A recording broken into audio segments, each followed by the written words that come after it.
Representative Scott. Thank you, Mr. Chairman and Mr. Hahn. I'll just start by saying, to me, this whole thing looks like a shell game. And I'm trying to understand it and give you the benefit of the doubt, but it also appears to me that the governor's office is trying to appropriate money for special projects. And your comment about letting the legislator, they've got some good ideas coming from some legislators, so 30 million of that we can spend. It is our authority to spend. So I just want you to know where I'm coming from, and I'm trying to understand this to where I don't feel like this is a big shell game. And so what I see is there's all this money left over, and now the governor's got some special project for Building Idaho's Future, and he wants to appropriate all this money to all these projects, and he wants us to appropriate it as a supplemental, which isn't going to show up in last year's budget or next year's budget. So it's kind of like a shell of money kind of being sheltered from last year's and next year's budget. So my first question, I guess, can you tell me how that's not what I see? Mr. Chairman and Representative Scott, I'm going to do my very best to try to allay your concerns. This is not a shell game. We simply, as a result of the 5% reductions, all these things, all one time, we have a balance. And what the governor chose to do was to drop money in terms of tax relief, and then in terms of making sure that there was a sufficient transfer to the budget stabilization fund, deal with some line items and agencies, but then also make sure there was a reasonable fund balance at the very end. So to me, this is a very strategic, targeted budget, and we're not doing a shell game here. What happened was, as opposed to having $517 million sitting as a fund balance for fiscal year 21, he chose to take 323, I think it is, $1 million and say, let's put it in some strategic projects. Let's put it in, and of course, I'm here today to talk about the permanent building fund projects. Certainly the permanent building fund projects, but also roads and a number of other projects. And so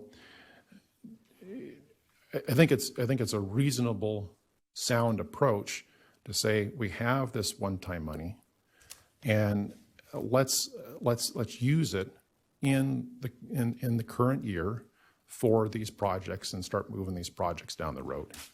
And so that's the best explanation I can give you, Representative Scott. That's the governor's thinking on that. Okay. Follow Representative up. Scott. Thank you. To me, you said reappropriate.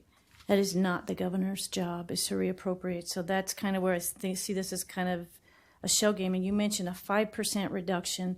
So that's making me think, he said, hold back some money. We have all this extra money, and it was all appropriated, balanced budget and everything. And now he's taking that extra money, once again, and you said, reappropriate it for strategic projects. So that brings me to the projects question I had. So you said, so some legislators came to you with some of these special projects, and as you said, ideas for legislators to help them in their areas. So can you tell me who came to you? Was this a public meeting? Were other legislators, was it people from one area of the state? Where was this meeting where you got these great ideas for these extra projects? Mr. Chairman and Representative Scott, I was simply told that there were some legislators that had some ideas about some projects in their areas. I don't know who came to the governor. I'm not privy to that information. In terms of, Mr. Chairman and Representative Scott, in terms of reappropriation, I want to make it very clear that there's a difference between the reappropriation that we've been talking about, which is the equivalent of carryover authority, and what the governor's doing here in terms of reinvesting or repurposing current year appropriation saying, and by the way, Representative Scott, this is a recommendation. I want to make that real clear. The governor's wheelhouse is to make a recommendation to this body. This body's wheelhouse is to appropriate. And so the recommendation was made, and he said, I'd like to see it like this. Legislature, would you please take this into consideration? This body can do what they want. The governor proposes, the legislature disposes. And I understand that.